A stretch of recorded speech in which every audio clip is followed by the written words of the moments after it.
You are listening for a very particular series of sounds. Something that few unlike you can interpret without the power of magic. Needless destruction sits in front of you, a once beautiful wetland drained down to thick mud and dying reeds. A neighboring forest cut and broken, wasted timber tossed aside and left to rot. Too far south for muskeg to be forming this way, but here it is. Frustration stirs within you. Your people are unfairly stereotyped with this sort of disregard of the environment, frowned upon for the hypocrisy of destroying the things they need. Of course, it's not universally true, but that only makes it that much more infuriating to witness the evidence. There are many sounds within these sorts of places, most of which are tiny by nature and small in size, but inexorably tied together to make something much larger than the chirping of a single cricket, the morning song of a shorebird, or the rustling of ducks under the brush. Trills and chirps, barks and bellows, grunts and croaks of frogs and toads. These are what you listen for. They penetrate the din of these places, but in truth are deceptively subtle when taken for granted. You hear the spread of news, the gossip of the land. Intruders, danger, trophies, traitor. You feel your face grow grim. Traitor, are you? If only your home could scream the word back.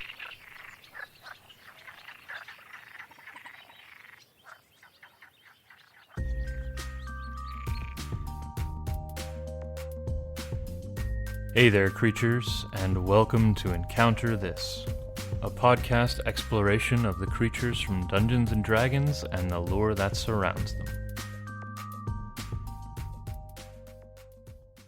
Hello there, creatures, and welcome to another exciting episode of Encounter This. Today, we are going to be taking a deep look at Bullywugs as part of our newest impromptu suite, Amphibruary.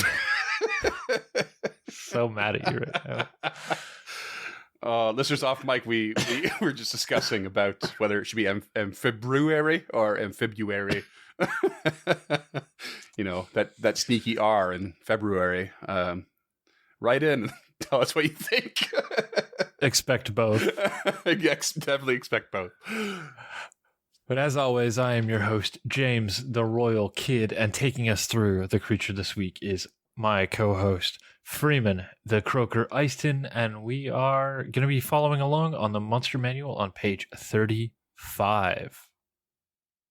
Take it away, Freeman. Oh, thank you. We're going to start with the addressment of another potential problematic evil creature. And I think you'll maybe understand why the farther we get in, but I want to preface this whole episode, which has quite a bit in it. It's going to be a solid one. That I think there's a problematic evil attached to these creatures, not unlike the problematic nature of that being attached to orcs and other creatures. But in this case, I think the reason why they shouldn't be straight evil is because I think they have a cap to their intellectual ability. And these creatures, Bullywugs, are primitive and brutish kind of creatures. And but the more we get into this sort of ecology and the way they function and work, I think there's more argument towards saying they can only reach a certain level of intellect, you know, or they have only reached a certain level of intellect so far in, say, the world of Faerun or what have you. And I almost wonder if Wizards of the Coast wanted to avoid ever really calling anything dumb or stupid or of lower intelligence. And that's why evil gets attached, which is not a great solution. But that's just how I've found a way to interpret these creatures, is that there seems to be a cap on their intellectual ability. So tell me if you disagree as we go along, but I guess also bear it in mind. So yeah, we'll do. That's an interesting caveat right off the bat. Yeah. Because I wonder if the intention was more like something out of Star Trek, whereas the race just hasn't evolved there yet, and there could still be outliers. That's where I'm at with this for sure. And I think that it doesn't specifically make them evil, although they do evil things. But it's the old argument: you don't have to be dumb to do something stupid. You don't have to be evil to do something evil. And I think that plays into here. So. But just keep it in mind, and we'll move right into the plethora of things to talk about with these creatures. So for those who don't know, a bullywug is a frog-headed amphibian, and they need to remain constantly moist. Their life is specifically described, and this is a quote from the Monster Manual, nasty, brutish, and wet. Those are real intense descriptors. Yes, and you can predictably imagine that they live in places like marshes, swamps, rainy forests, damp caves, so on and so forth. They are amphibians, so their color ranges from greens, grays, and mottled yellows, and can shift into grays and greens and browns so they can be better camouflaged in their home environments. Okay. Now, I imagine these creatures are sort of easy to imagine, sort of this bipedal frog-like creature. We've seen it a number of times, I'm sure, in different animations and whatnot, but they're much bigger than I would have imagined on the outset. So their height ranges from about 4 to 7 feet, or 1.2 to 2.1 meters, and they weigh 100 to 300 pounds, or 45 to 140 kilograms. Okay, so these are straight up battle toads. These are medium creatures. I always assumed they would be small. I know there's other frog-like creatures in D&D out there as well that are definitely much smaller than small even. But these guys are straight, medium, pretty much the size of a human kind of frog creature. Okay. So the description also reads that they're always hungry and thoroughly evil. That's in the same sentence, which I found kind of strange. And they have a tendency to aim at overwhelming their opponents with large numbers, and will avoid difficult or dangerous prey, and usually seek out easy targets.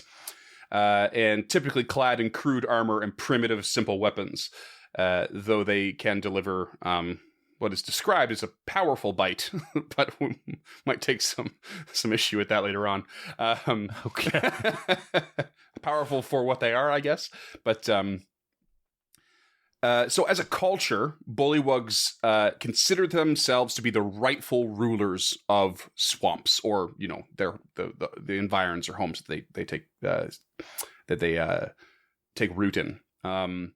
And they have an etiquette of sorts that they do follow when dealing with outsiders or bullywugs of other tribes that are in their territory. And this etiquette, though, is subject to the whims of whatever their local leader decides, who is usually a, quote, self-styled muck lord. So there's this automatic element of chaos in their culture where you just kind of don't quite know what is going to be the norm from tribe to tribe and location to location.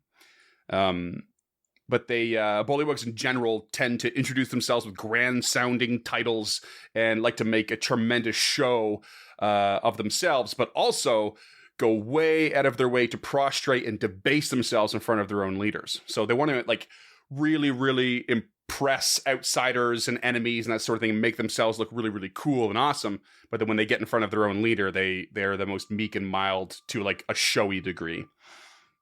Starscream from the Transformers.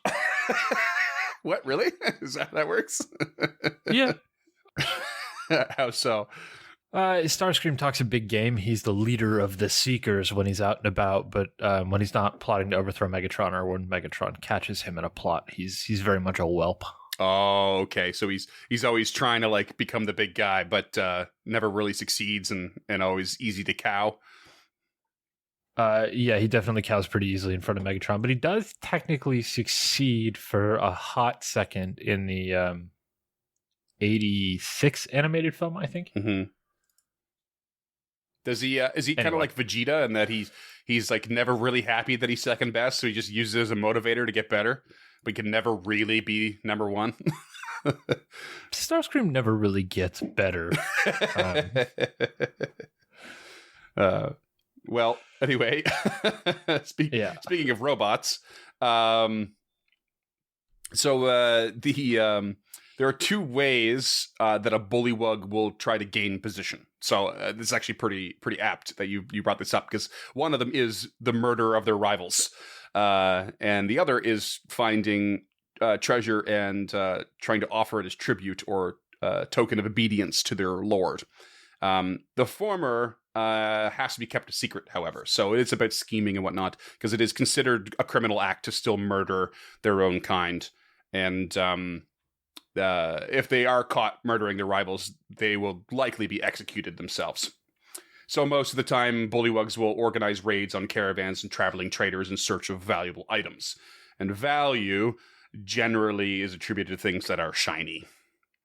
So you can kind of see maybe here where start to see where I was getting at with they haven't evolved quite yet past a certain threshold. You know, they attack weaker prey by overwhelming it. They get in and they avoid, bigger, more powerful prey. So like, it's intelligence enough, but it's a lot of instinct going on there, right? They're smart enough to, punish each other for murdering each other, but generally their goal in life is to impress someone who's supposed to be superior of them, but through giving them shiny things. It's all very basic and primitive so far, I would say. Right. And then yeah, I see the problems here. Mm-hmm. So ultimately, the things that are worn, these valuable shiny things, these treasures, they become worn and drab, and through use and neglect in these swampy environs, they become less and less valuable in the eyes of the Bullywugs. Therefore, there's a constant demand created for new ones. Usually the demand's from the leader, of course, wanting and demanding more and more tributes to be made. Therefore, there's more attacks on caravans and traveling traders and that sort of thing. Though the horde is never thrown away, even though it grows dull and unpretty. They still like to keep a big stash. I don't think they could call it a horde if they threw it away. Right, yeah. That's a good point. Bullywugs in general also love to lord over intruders in their land, so their warriors would actually sooner capture than kill. And so what they do is they'll drag them back to their kings or queens, and which is typically a Bullywug of unusual size, not necessarily more intelligence. And the captives are basically forced to beg for mercy. And then things like bribes, promises of treasure, or flattery will be among the only chances a captive has of convincing a leader to let them go. However, before release, the leader will likely go out of their way to impress their captives by showing them their treasure hoards and the majesty of their realm, if you will. And but apparently, the truth is, Bullywugs are just, and their leaders, they suffer from like a super deep inferiority complex, and truly fear and are in awe of outsiders. And they crave the respect of these outsiders as much as they wish to make them afraid of themselves, though they will likely never admit it. So they have this enough awareness to see outsiders as something that is or possibly is superior to them, and they desperately want that approval and to overcome them. But they seem to be locked in this sort of state of mind and culture, if you will. All right, so don't bring an axe, bring a therapist. Okay. Right. And part of me wonders if this justification of the limitation of like maybe their evolution or whatever comes from the fact that they need to remain moist all times, which severely inhibits where they can exist comfortably and progress. And they can't really they have very little choice in where they can go for how long and whatnot, and still survive. So experiencing new things is not very common for them. It's stuff coming to them rather than them going to stuff. I mean, they could just travel with a bucket. I guess. Or, like baths are a real thing in the Forgotten Realms. Sure enough. I mean, I get it. Like if it was like the kappa from Japanese folklore, where its head has to be filled with water from its home. Oh yeah. But I don't. I think this is just this is a lore put into place to excuse the mechanics. Maybe, yeah, it could be. Like this is a later edition and like 5th edition to try and make it a little more PC. Mm-hmm. It's like, well, they can't evolve because they can't walk away from the water. And it's like, well, they're amphibians. Yeah, they can. Like an octopus can walk on land. I think these amphibians that can literally breathe air will be okay. Yeah. I mean that's me making that connection. Like the D&D definitely doesn't go out of his way to state that. Okay. Yeah, that's more of a me trying to get my head around, why they might have this limited capacity. But I mean, it would be fair to say that they would be a lot more danger in a desert environment than say the average person. But you're not wrong. Like definitely. They should be able to at least get a little ways away from their swamps and still survive reasonably. Yeah, I mean, I get it. The way you're portraying them to me, there's a lot of fear in this culture, and I think that's probably why they don't venture out so far. Mm-hmm. Is the fear of the unknown? Yeah. Oh, we'll get to that when the unknown comes to you. Oh, okay. Yeah, there's actually kind of a cool little thing from the other editions that kind of touches on that a bit. That fear. Oh, okay. Yeah. So keep that in the back of your head there. Yeah, we'll do. The last thing I'll say about the 5e lore is that because they are amphibians, they are able to, communicate basic stuff with other toads and frogs within their swamps. So they do so by communicating with their own unique croaking language, which can offer up crude interpretations and understanding to these creatures and beasts. So this is, of course, one of those unique languages that called Bullywug. But it is not as useless as, say, Yeti.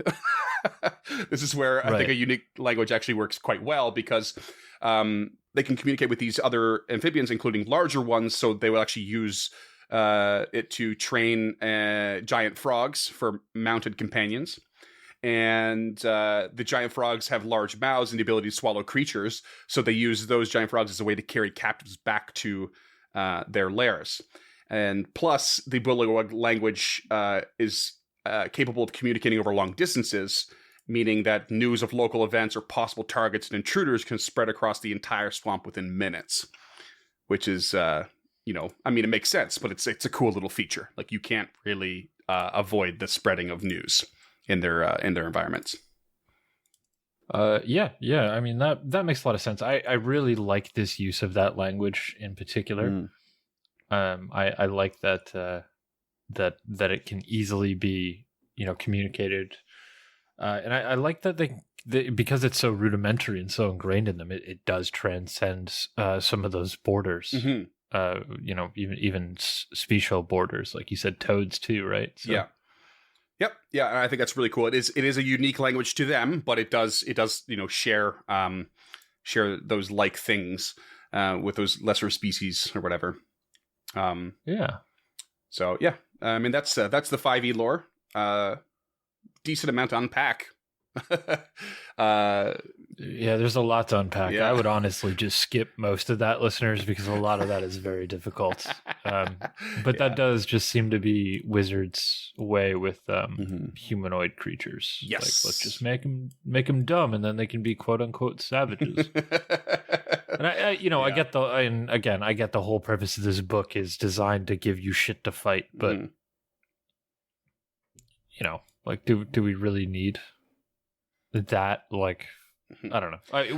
We've covered this. Yeah, let's move on. Just like we covered this in October. They don't really get to the detailed point that they should when adding all these things, these creatures. And they sort of, it's almost, when you're reading it, it just sounds like they're beating around the bush. The more you read it anyway, it becomes more like that.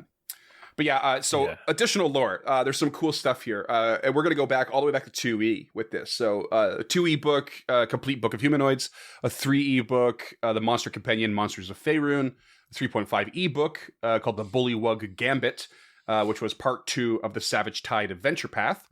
And then and 4E from the Monster Manual 2. So we're going to pick from all those sources here, which give us things like additional physical descriptions, including things like their skin being smooth but a reasonably tough hide. They could leap as fast as they could run, though they were somewhat slow on land regardless. And this one is really interesting. Their camouflage included bodily temperature changes as well, hiding them from things like infravision, which I don't think has ever been a thing in 5e as far as I've known. But apparently it existed at some point. Okay. So, and then they, of course, were also considered to be strong swimmers, even when laden with weapons, armor, and shields. Their long tongues were barely able to form words in a common tongue. So, meaning if a bullywug even happened to learn common somehow, it would be in a strained, sloppy accent, which, I mean, it's a frog person. I would have done that anyway, but it's nice to know someone else thought of it. That's the fun kind of description we need for these creatures, not the subtle racist shit. Yeah, like, they don't speak good because they got big tongues.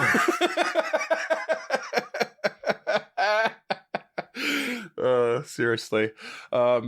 They were noxious to be around, as they carried the smells of the swamp with them, so they were stinky. I think whoever wrote that needs to take a hard look at how many swamps they've been to. Swamps are not just like fields of decaying water. Seriously. Oh, man. Some of it's interesting, some of it's not so good, guys. So here's where it gets kind of interesting again, though. They were considered to lack higher emotions or feelings and gave no thought to the negative impact of their surroundings. They would gladly kill for sport and soak up resources without consideration for the environment. And so they, ironically, disrupted the delicate balances of the homes that they themselves depended on. And when things dried up, they moved on to greener pastures or even, in some cases, resorted to cannibalism to continue surviving. And they did, however, notice the difference of the land that changes around them from when they arrive to when they need to leave. But they did not find a way to associate it to themselves and their own doing. Instead, what happened was they had a growing sense of paranoia that would settle in and would convince themselves that someone or something was out to get them. Okay, so maybe I'm just being nitpicky here, but that is the kind of social commentary I'm here for. Like, thought to have lacked higher emotions. Like, there's no firm evidence. It's not like, oh, you know what, bullywugs are stupid and evil. Right. Like it's there's a level of nuance there in the wording that I really appreciate. And we don't get it in 5e anymore. It's really annoying. It seems like we don't get it in 5e anymore. This is official source content from previous editions, and it's like it's so much more thorough and understanding. That's sort of why now you can probably see why I started with that premise. It's like getting a little more and more obvious that these creatures have hit some sort of cap or potentially have, and maybe there's more for them to grow, but they are intelligent enough to like feel and do all these things, but then, there's something also holding them back, that whole idea of them, having an inferiority complex and how that plays into the paranoia that's settling in. Of course they have one because they think something is holding them back. They don't realize it's themselves. And, like what did you say earlier? No axe, bring a therapist. Yeah. Like seriously, as a culture, they're suffering from all these little nuances. Yeah, and it just seems like a toxic environment. Yeah, like perpetuating. And but I mean, the lore does continue to attribute a lot of their stuff to a lower intelligence, and with like describing that the smartest among them would have been of average human intellect, so their geniuses were average for us, kind of thing. And So therefore, they're described as savage, primitive, tribal, among the most mindlessly destructive among all of humanoid races. They learn to band together through necessity and to do so with fierce loyalty, resulting in almost zero infighting, with the exception of secretive murder to get ahead. So I find that kind of an interesting little point as well, where, you know, they're described as savage and brutal, but they're extremely loyal to each other. Almost absolutely zero infighting whatsoever. Yeah, I mean that's indicative of, like, I don't know. I see a lot of parallels that I really don't want to get into. Yeah, that's fine. There's a lot of indigenous parallels here. Oh, you know, like, yeah, they're described as savage and primitive and tribal, but like that's, you know, honestly, it reads like you know, history being, you know, written by the victor. You know, this is some asshole's really description from the outside. It's like not at all from the inside. Yeah, and if the author of that was to clarify that, you know, if somewhere in that book there's a clarifying sentence, this is the general accepted perception of this, makes it completely different to me than this is how it is. Right. I don't know why that caveat to me is so important, but I always think it needs to be there.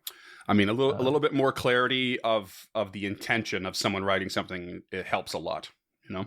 Yeah, or like stated perception would be enough for me. But I'm going to try and be done with this for the rest of this episode, because I'm really enjoying the creature lore. Yeah, so I mean, it's good. It's just like it's oddly, unexpectedly precarious, you know, on the subject matter. Like something I definitely didn't expect when I was researching it. Riddled with landmines. Yeah, exactly. So the tribes were also like the leadership. They operated in a near totalitarian way as well. So usually a dominant male being at the top and with near complete authority, and the rest of the authority, you know, distributed from them to select sub chiefs. And only once the main leader grew old and would they be usurped, usually by being killed by another dominant male and likely eaten as well. And the leaders would often wear leather, cloth, and marsh plants, while their subjects mostly went completely unclothed. So we've got a real strong landmine of a leadership description there as well. Yeah. Even frogs seem to be dominant males in charge for some reason. Cool. Yeah, so cool. If we go way back to 2E, they were described as being capable of shedding their chaotic or evil traits, and found more neutral or rarely good stances when they adopt the outside world as a new home or way of life. So obviously that was a potential.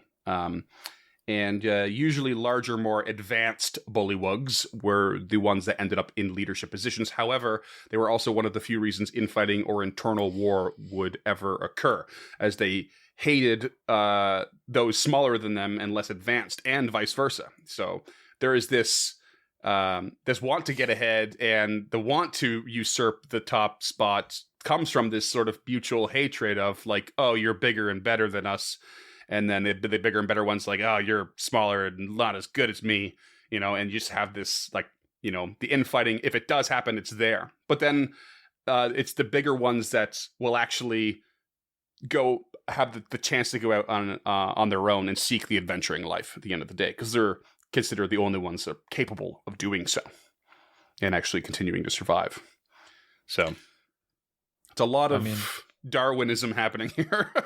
Yeah, it adds up for what we know about the culture so far. Yep, big time. Yeah, or what we're perceived to know about the culture. Yeah. I guess is probably more accurate. It is all at least in line with each other, with itself, I guess. But if not, all because even the theoretical author of the monster manual will carry their own personal biases, right? Right. Yes, of course. So in 4E, there were flabbier and weaker versions that existed called croakers, and were capable of belching up clouds of poisonous gas. And there were also muckers, who were stout and strong, and they would knock their enemies prone before stomping on them, and twitchers, that would erratically spasm all over the battlefield, making them hard to hit or avoid. So just conjures up an amazing image in my head. In what edition were those? I think these were all from 4th edition. Okay. Yeah.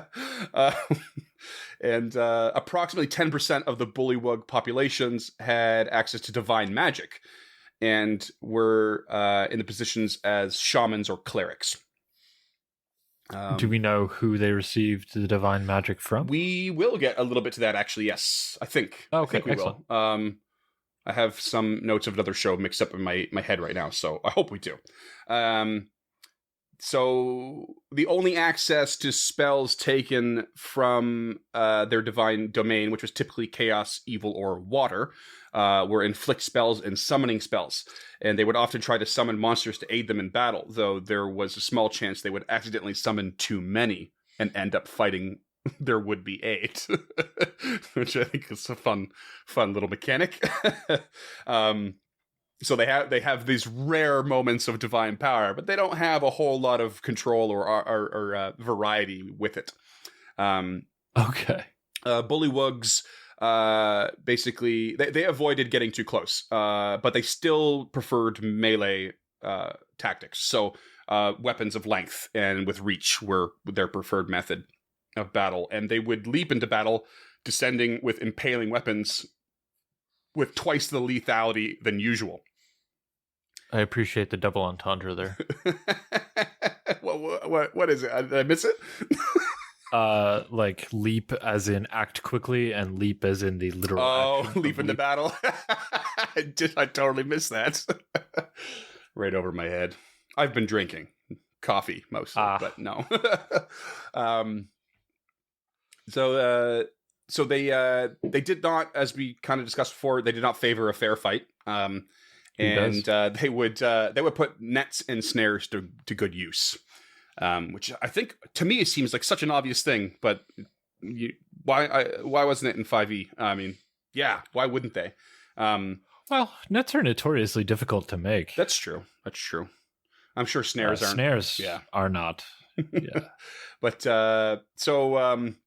they also preferred to fight near or in water. And they were simply great at ambush tactics across the board. They would have an unpredictable approach to fighting, and they were described as equally likely to fight to the death, even when they know the battle is doomed, or flee when the battle is well in hand. So totally erratic, which I think kind of plays into the chaos of like their local etiquette that is determined by the local leader. There's just like this disorganized chaos that seems to be, throughout. And so the average size of a tribe was about 50, but groups of Bullywugs appearing could range from anywhere from 10 to 80.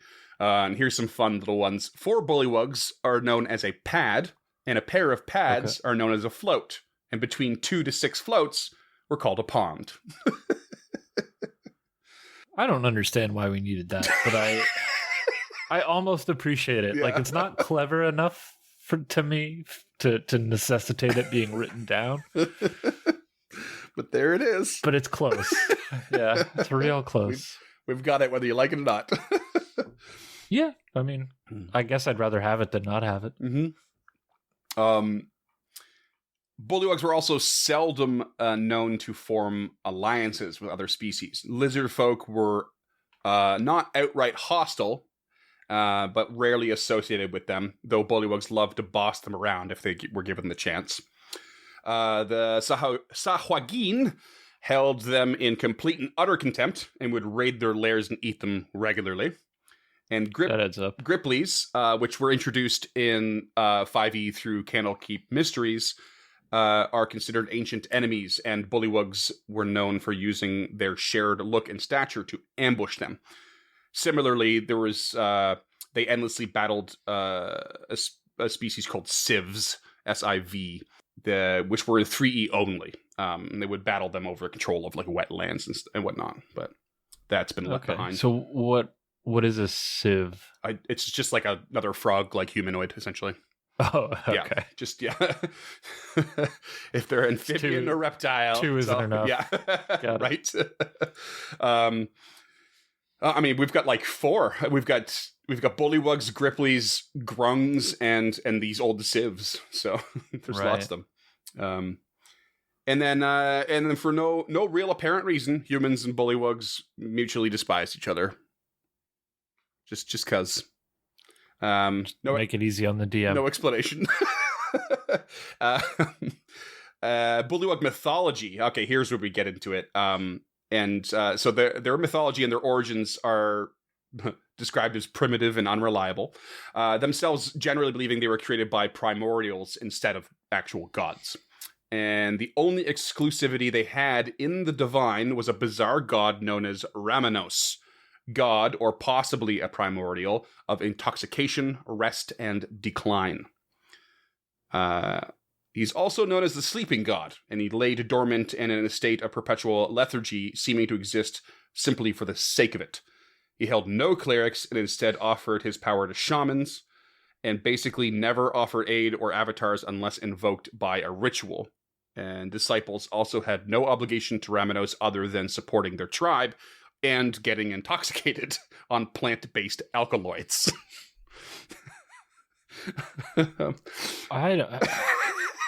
What?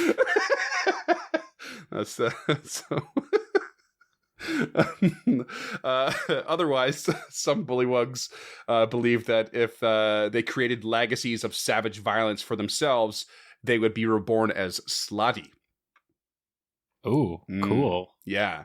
And Slotty is something we'll cover one day. But very soon, in fact. Yes, that's right. We've been talking about Slotty off and on for quite a long time, actually. So it's coming up soon, everybody. I'm really excited. They thought they might be reincarnated as a Slotty if they left these violent legacies behind, and if they ever come across a froghemoth, they would worship it as a primordial being. But that's something we'll also be covering quite soon as well. So more on that in the near future. And this is where it says right in my notes, I'm cutting myself off here because it goes on and on and on. I'm not joking. Like we're already nearly 40 minutes into the recording, and the lore goes into more about their magic, their biology, their anatomy, their diet, their reproduction cycle, their history. There's so much from the previous editions. And not all of it was mega interesting. So I went with this. I tried they were a favorite creature. I guess so. They've been around for a long time too. So, in fact, since the first edition, and you can take a boo at the pictures I sent you in Discord. Oh, I've been looking at them. And you've sent me a few too. I see. The first two are hilarious. One is it just looks like they look like frogs on their hind legs. That's for sure. And he's wearing a jumpsuit, like an actual job. What do you call them? The things you have to take off to pee. Oh, like long johns. A romper, like an actual romper. It kind of looks a little bit like lederhosen. Yeah, a little bit. The 2E artwork looks like a half-assed attempt at a Ninja Turtle. Even though it's a frog. To that. The 3R is awesome. It's like a frog leaping tongue out in leather armor holding a sword, but it looks so frog-like, and it's clear he's coming out of the water. It's clearly an ambush out of the water, and I love it. I think it's really cool. And the 4E art, again, looks like half-assed Ninja Turtles. Something weird. Again, we'll get to that. Okay.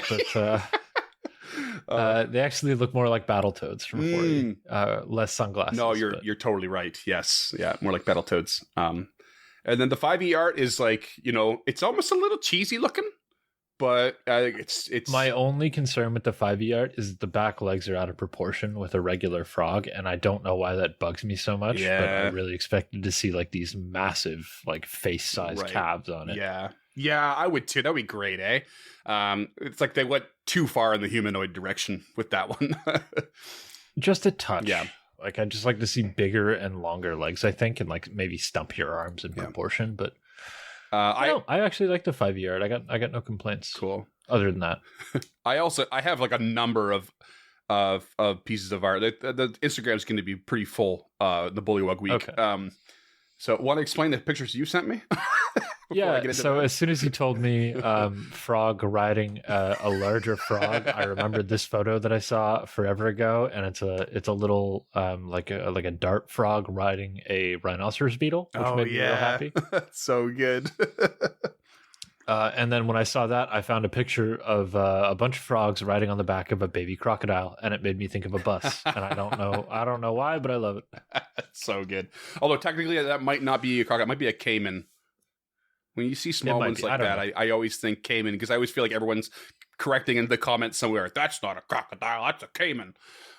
So yeah, just go. It's either a crocodile or an alligator. Yeah. But there's like 6 frogs riding on the back of it, like they're going to school, and it makes me real happy because everybody looks real content about the whole thing. Yeah, like, yeah. It looks like a scene out of a Studio Ghibli film, but in real life. Yeah, everything's simpatico. Yep.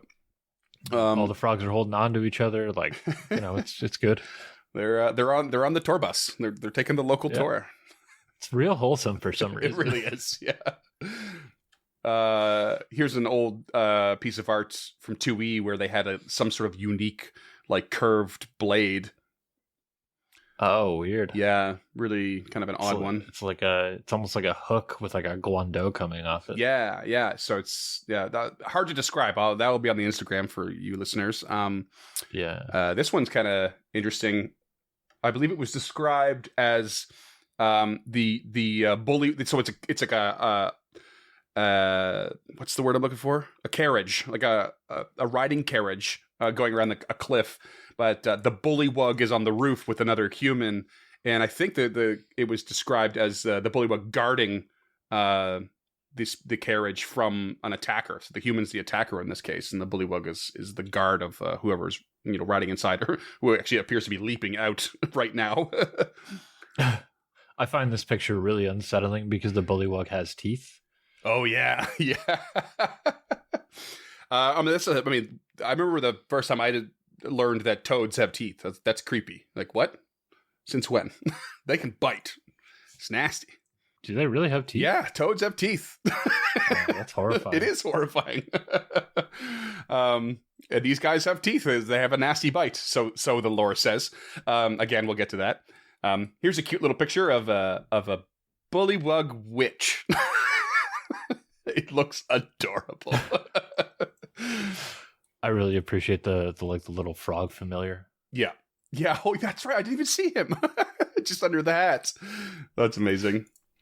There's another piece of neat artwork, just of some Bullywugs attacking. Looks like one of them's the shaman with a staff casting some magic.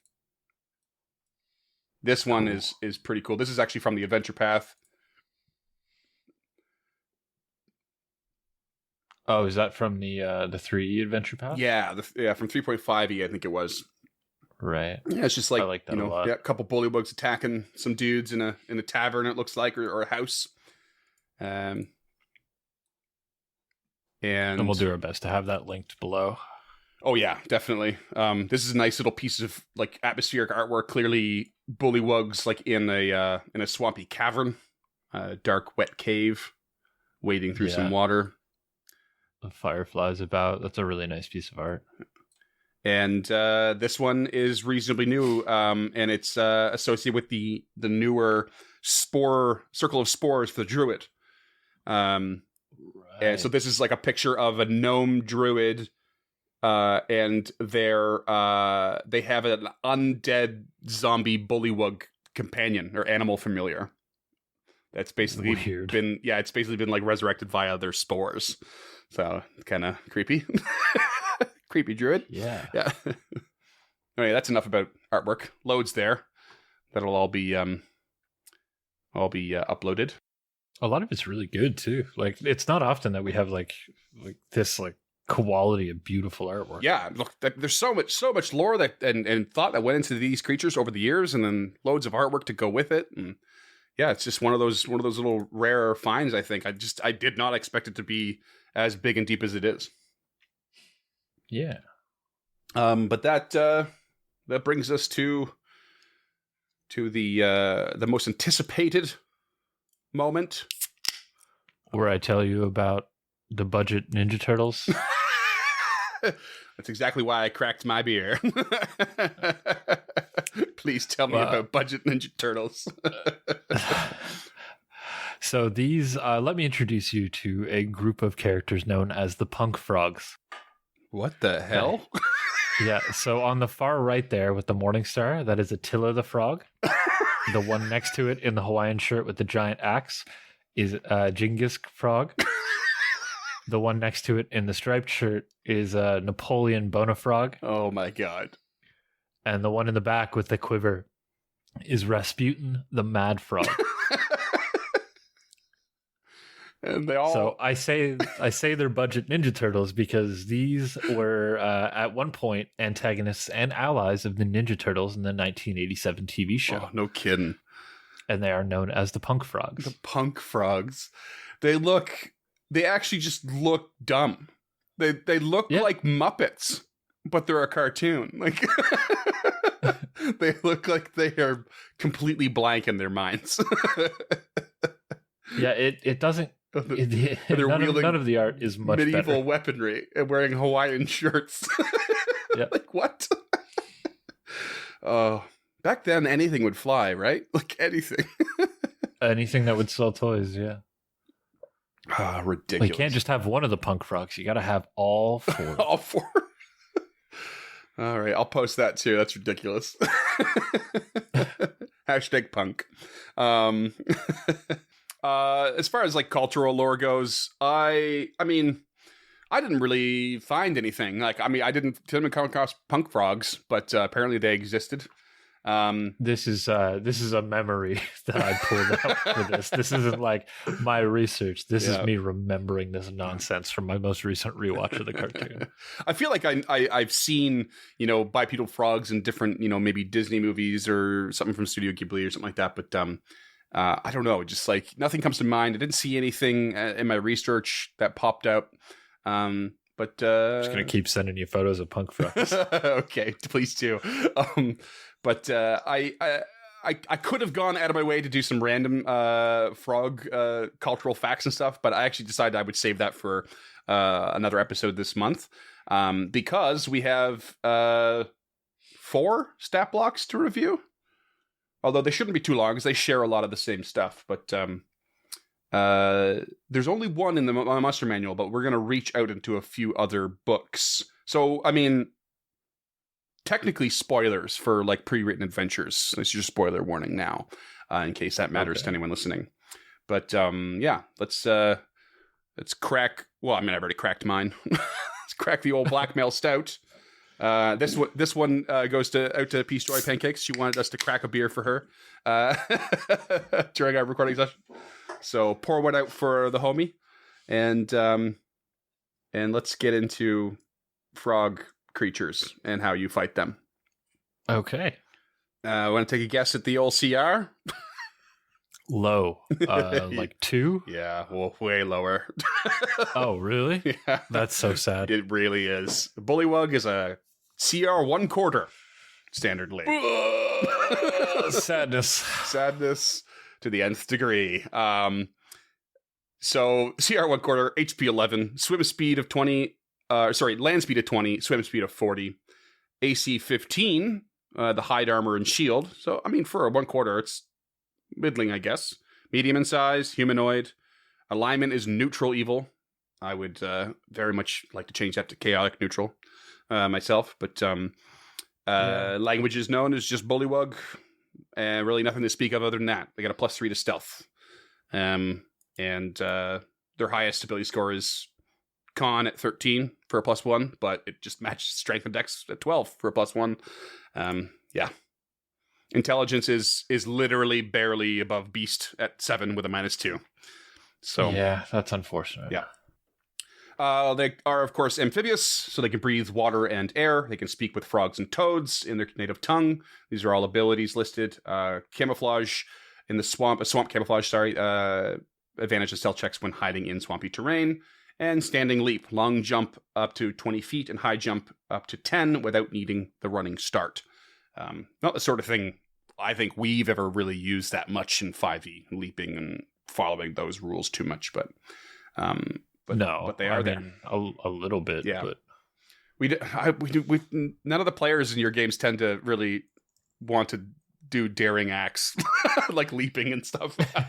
No one's really played a monk for a long time. I think that's probably the problem. So that's true. But they do have multi-attack though for a CR 1/4. So they do 1 bite and 1 spear attack. The bite's a +3 to hit, 1d4 +1. That's their powerful bite. And the spear is a +3 to hit, 1d6 +1 piercing. They could also throw it as per the normal rules for a spear. Melee, it's two-handed, so it's actually 1d8. So there is some variation in the damage die there. But that's it. Oh, so it's versatile? It's not versatile in that you can attack with one hand. If it's melee, it is two-handed, but you can throw it. Oh, okay. You know what I mean? So it's not versatile in the typical mechanical sense, but it does have both options. Okay, cool. That's it. That's literally it for the Bullywug in the monster manual.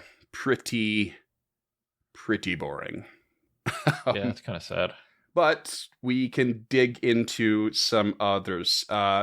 I have not used this, but I was at one point prepping it, and I had forgotten about it because we played Ghost of Saltmarsh, the first chapter, in a marathon session one time, but we never got to chapter 2, which does introduce a couple of different Bullywug stat blocks. So the Bullywug Croaker being one of them, which actually has a CR of 2, so something a little more interesting already. HP of 33, same speed and swim, same AC of 15. Everything is pretty much the same across the board, except they get a little boost to con for saving throws and a boost to perception checks of a +4. But otherwise, their stats are practically the exact same. Strength and Dex go up. Strength, goes up a little bit. Their charisma goes up a little bit. They share the same things: amphibious, speak with frogs and toads, swamp camouflage, standing leap. That's going to be pretty much across the board for all these stat blocks. And they do not have multi-attack, these ones. Their bite's ever so slightly stronger with a +2 on the end, still 1d4. Still have the spear, but they have a couple other abilities. One's called Glarpat, which they can use 3 times a day. Okay. That's GLAAAR-PAT. Glarpat. Basically, when they use this, they sing a song of marshy doom. And each chosen creature within 30 feet that can hear the song must make a wisdom save for half damage or take full 2d8 psychic. And a failure also results in disadvantage on con saves until the end of the Croaker's next turn. Cool. I like that. I like it when they throw in some Scald stats or some Scald abilities. Mm-hmm. Yeah. And then they also have an ability called Ruglog. That's with 5 O's. And they can use it once per day. And they sing an ode to the elder Froghemoth. And each Bullywug within 30 feet can hear the song, gains 10 temporary HP. Okay. So again, kind of a bardy Scalds. Yeah. For those unfamiliar, Scald is like a debuff bard. So a bard buffs your party, whereas Scald debuffs the other party. Yeah. In earlier editions and other fantasy tabletop role. Yeah, Scalds are cool. Next on the list, we've got the Bullywug Royal, which I think is kind of fun. We see the CR pop up to 3, HP at 52. Everything else is status quo. We've got a bonus to strength saving throws, and the strength is quite a bit increased at this point to a +3 now with a 16 score. The charisma's gone up, the con's gone up, dex is remaining the same. It shares all the same abilities, but it's got a couple additions. One is called Brute, which means that all the melee attacks that the creature deals include an extra damage die, which is automatically calculated in the stat block. Okay.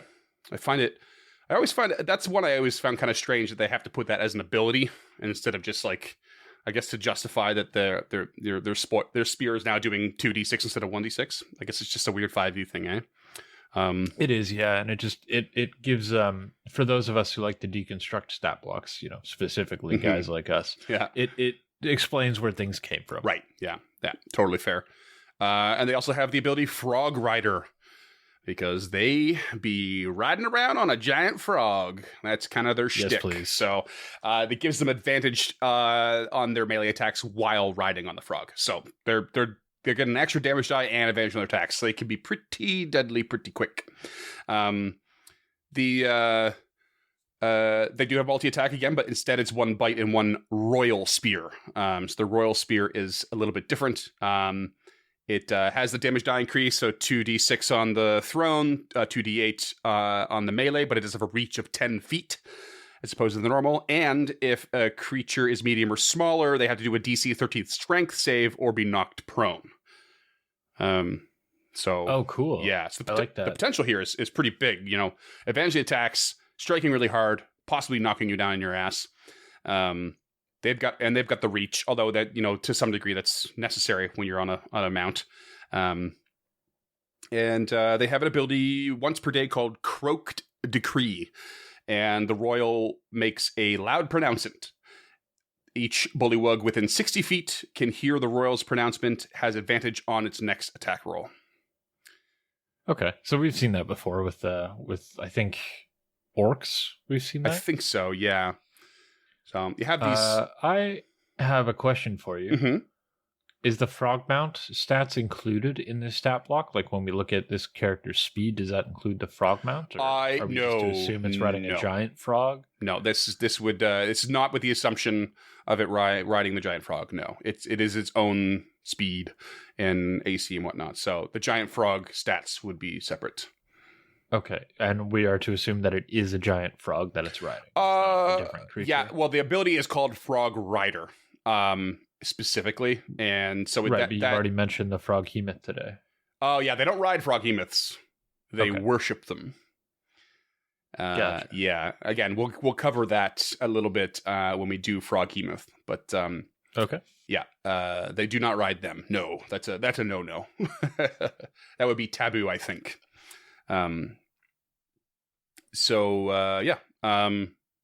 That's the Bullywug Royal.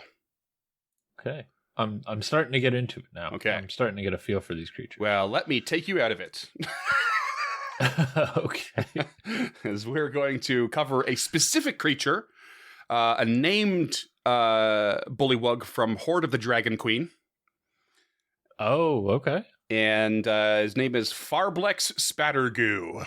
Also CR3, slightly more HP, pretty much the same across the board, although this guy is chaotic evil and does speak common, has a little boost to religion, increased strength. Everything's more or less the same. It does have a poison strike ability, so 3 times a day and only once per turn.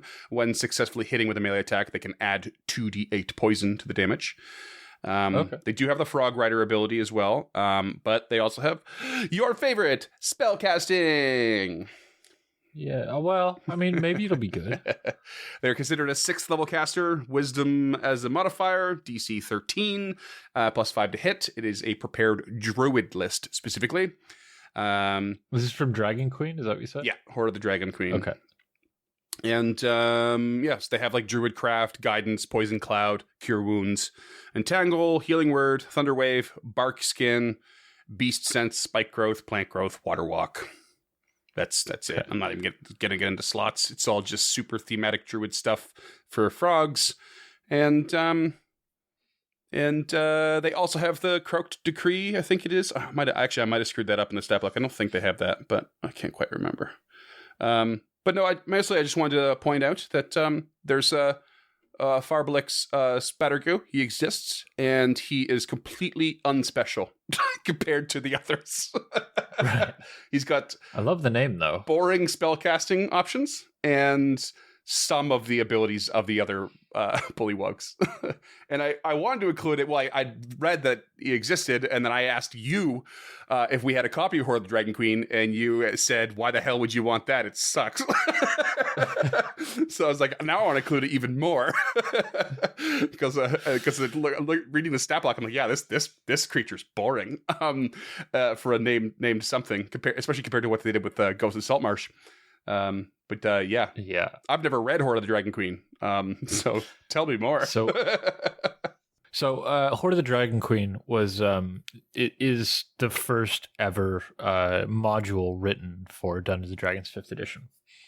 And what I've been led to believe is that in this module, while they were writing it, because it came out so close to launch, they were still doing a lot of play testing for different rules, as well as, you know, the idea of rules hasn't become fully solidified. And we can see an example of this right in the Farblock Spatterguru stat block, where it says prepared druid list, whereas it doesn't specify that stuff in stat blocks in later editions. It just you know, gives you the spell casting and the, you know, the cantrips and whatever. It did stand out, actually, now that you say it.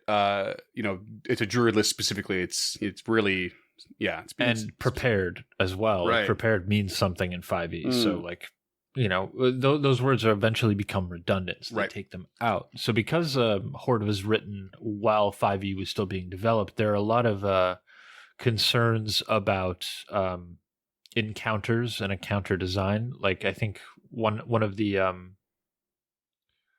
ones I hear about constantly is there's an encounter with assassins. When this adventure was written, assassins were not nearly as strong as they are currently in the 5e mythos. Mm-hmm. So that's like a very early, very deadly fight. Right. There's also a lot of shade on it online. I've never played it, which I guess should be the caveat. The only 5e module I've ever run is the one we're currently running, Frost Maiden, and I've run bits and pieces of Yawning Portal. Mm-hmm. So I'm not an expert, but as far as I'm aware, the widely considered opinion on Horde of the Dragon Queen is that it's not very good, and that's probably because it's so early. Right. And you know, it's one of 2 adventures, right? Like the next one is I think Cult of the Dragon Queen is the second part of or Cult of, I don't know. There's a second one. Yeah. It's Horde of the Dragon Queen and something else. Yeah. So as far as I understand, it's because it's so early on, it wasn't particularly good. There a lot of those early modules aren't held in high regard. Yeah, like, I mean, I know. I'm pretty sure Descent into Avernus is, like, you know, one of the more famous and well appreciated ones. But I think it was also fairly early on, and I did hear that there was Descent into Avernus was very recent. Oh, was it? Last 2 or 3 years? Okay, but I mean, like, I guess like 5e's been out about 6, almost 7 years now. So about halfway through its like current run, I guess. It's 2014, I think it is. Oh, so it's coming up in 8 years. Yeah. But yeah, I mean, fair enough. But there's like I did hear there's an early combat in that where, like, you know, an NPC has Fireball and it's like a TPK. Essentially, almost guaranteed if the DM bothers to use it, because like Fireball, they get it way too early, and it just can like completely destroy the party in one go. So there's some of those adventures have had problems like that. I know even with Pathfinder 2nd edition, the very first adventure path they did, Age of Ashes, there's apparently a ton of balancing issues with some of the encounters, and they're like way too powerful, but they were still getting their feet with the system and how to design the adventures, I guess. Yeah, and you know, it makes sense. That's how they're normally written in tandem, right? Right. So yeah. But it's because of that Dragon Queen is regarded as one of the worst out there. Mm-hmm. I think the one that is supposed to be the worst is Storm King's Thunder. Oh, okay. You know, Storm King's Thunder, Horde of the Dragon Queen, and what is the other one? The Elemental Evil, the one that became Elemental Evil. Oh, Princes of the Apocalypse. That's the one. Yeah. Those are all supposed to be pretty. I'll just say bad. They're supposed to be pretty bad. Yeah, I mean, you're right. Like we've mostly played homebrew with you, but Rime of the Frostmaiden is the one we've been playing for a while now, and it's pretty great. I'm enjoying it anyway. Yeah, I put a lot of work into Frostmaiden. There's a lot of extra that goes into it. Yeah, I had a friend that was also playing it, a friend at work, and we both agreed there was like one sort of flaw to it, and it's that like the first 2 chapters are so aimlessly open. You know, you just are sort of helping the community for quite a while, and it's like it's hard to find the hook if you're not like, community minded characters, basically, which we did, which was fun. We had a great time with it, but it was like, from observing, outside of play, you could tell it's like, oh, it's hard to find, the direction to go in. You kind of feel aimless for a bit, but once you get on the train, you're like, oh, okay, this is cool. It just takes a bit to get there. Yeah, it really does, and I think the culmination of that book particularly is going to be really satisfying for you guys in a way that you're not expecting. But cool, yeah, I'm excited. But on that note, we are coming to kind of the end of Rime of the Frostmaiden. So if anybody's got any module suggestions out there, I'm all ears. Specifically for 5e. Yeah, I think I bought one by Kobold Press a while back that I think I might do. We end the endless winter, and all of the snow melts, and it becomes a giant land of bullywugs. Here's your adventure hook. Perfect. Just homebrew all the stat blocks to be level 10 or something, and 12. Just a whole bunch of Croak Decree. Whole bunch. But you're right. We should go back to Bullywugs. Yeah. I like them. I like the lore a lot. I think there's some work to be done, obviously, as I do with most creatures. I think I hate everything about them mechanically. They're pretty dull. I think the Royal is the only one that's interesting. And even then, they're simple. They're not like extravagant or super special, but they are, by comparison, the most interesting for sure. Yeah, I think I would probably just make the Royal the standard, Like that's, except for Croak Decree, like that's just what a regular Bullywug is in my world. Well, I think what it kind of annoys me is like we have Bullywug and then we have the Royal and the Croaker, but like we don't have like the Bullywug Warrior, which is what I think you're almost getting at. Like that would make more sense to me, that stat block's more the standard and that's the warriors of their tribe, Right, but like, what kind of party's going to be fighting just Bullywug commoners? Like, get out of here, wizards! Yeah, seriously. So there's no need for a basic stat block or a warrior distinction in my mind. I just need a solid Bullywugs stat block, and I think the best one is the Royal by far. Well, I don't even think this is worth the CR3, to be honest with you. I mean, I think it's that combination of reach, advantage, damage, prone, like, all packed into like one hit. I mean, I guess, but against a party of 52 HP, like, it's not gonna last long. No. I guess I didn't even look at the giant frog stat block. I assume it's reasonably simple, but it should have the swallow whole ability, and it's probably a large creature. It would have to be a large creature, I think, for a medium to ride it. For it to be ridden. Yeah. Unless their frog riding thing overrides it in some way. I don't know. But yeah, I'm with you. Like, I think what's missing is like we have Spatter Goo is kind of boring, but we don't have shamans. We don't have a Bullywug shaman. So I'd love to see a warrior stat block and a shaman stat block, and then the croaker's like your bardish kind of one, and then the Royal can be kind of like the warrior, but just amped up a bit with things like the croaked decree. Yeah. So a giant frog is a medium creature. It is. Look at that. Yeah. So their ability that frog rider ability must override the rules on that then. That's probably why it's there. I guess. Interesting. Maybe it's an oversight. The giant frog is a medium creature and it does have the swallow ability, but it's, its CR is 1/4, so like what's even the point? Yeah. What's even the point? But that's all I got. I mean, interesting, landmine filled, like you said. A little bit of letdown on the stat blocks, but room for improvement and clarity. And I think an environmental themed campaign, or even if it's just a short series, would be kind of a neat way to approach using these creatures with that lore. Of them, like, being quite destructive of their environment. Not sure how I would go about it, or how someone else should, but an environmental theme can be an interesting concept for some. All right, let me pitch you one off the dome. Okay. So I haven't thought about this, so feel free to find as many holes in it as you possibly can.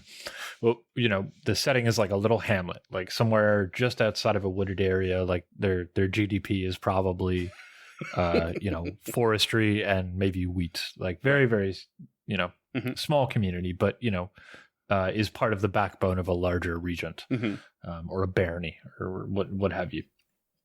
In this small town, they get their water from a natural spring.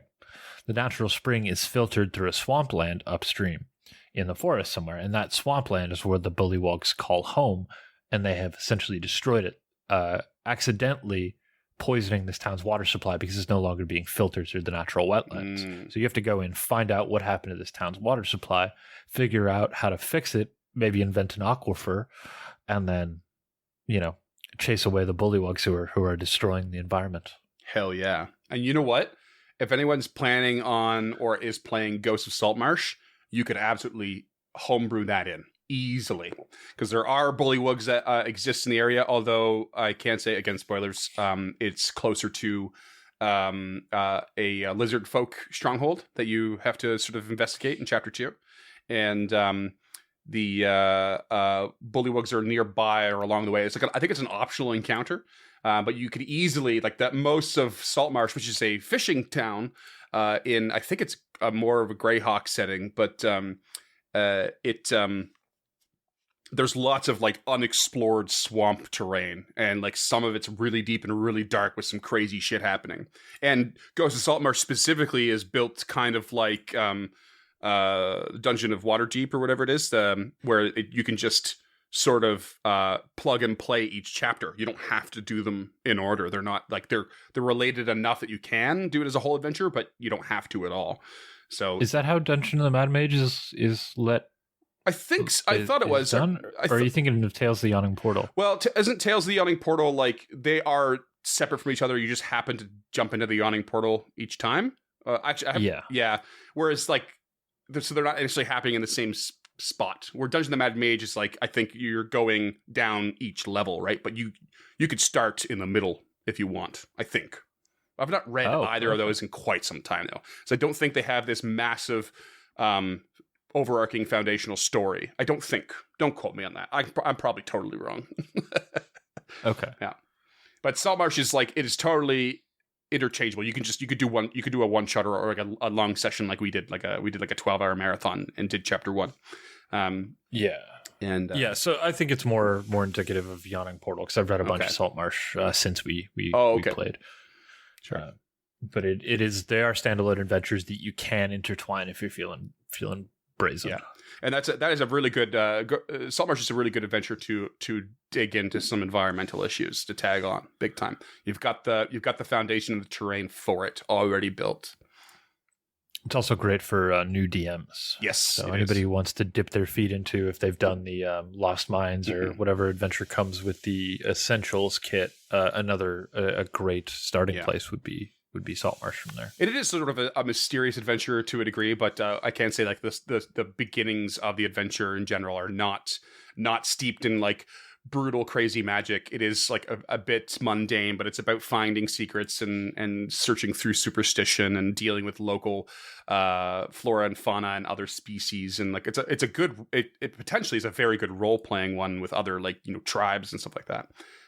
But not a high magic for the first portion of it. Yeah, I was really excited for the first adventure that we played. I had a great time. Yeah, it was fun. And I eventually hope to go back to it, whether it's running it or playing. But that's all I got. That's it. Bullywugs done. See you never. What about you listeners? You guys have any interesting encounters with Bullywugs or Ghosts of Saltmarsh or environmental campaigns you want to either recommend, suggest, or have us shout out on the show? If you do, you can always find us at Twitter and Facebook at EncounterPod or Instagram at Encounter.pod, where there will be lots of Bullywug art for the next week, possibly longer. If you really like the show, you can find us on patreon.com/EncounterPod. $5 a month gets you a handwritten thank you letter and access to our show notes. You can see all of the spelling mistakes Freeman made in this one. So many. And for $10 a month, you can suggest a creature like our previous episode, the Goro Jumo. Maybe you want to know more about the, I don't know, lizard folk or the flumph. I don't know why I always think of the flumph when I think of amphibians, but I do. Yeah, I definitely don't think they're amphibians. No, they're definitely not. But easy purchase, or if you just want to help us out or buy us a coffee for $1 a month, you can have access to our private Discord where you can get in touch with us anytime, day or night, and we will answer your questions or just sit there and chat with you. We're pretty much always there. Pretty much always there, yeah. If you're looking for some of our past episodes, those can all be found on encounterthis.ca. And if you are on the Apple or Spotify platform, if you could take a second, stop, rate, and review this show, and maybe recommend it to a friend, somebody who's brand new to GMing, or somebody who really likes bipedal frogs or the Teenage Mutant Ninja Turtles. Anybody, really. We would really, really appreciate it. We thank you so much for listening, and we will see you in 1 week for part 2 of Amphibruary. That is, of course, assuming you don't croak in the meantime. Been sitting on that since you started the outro. Goodbye and good night.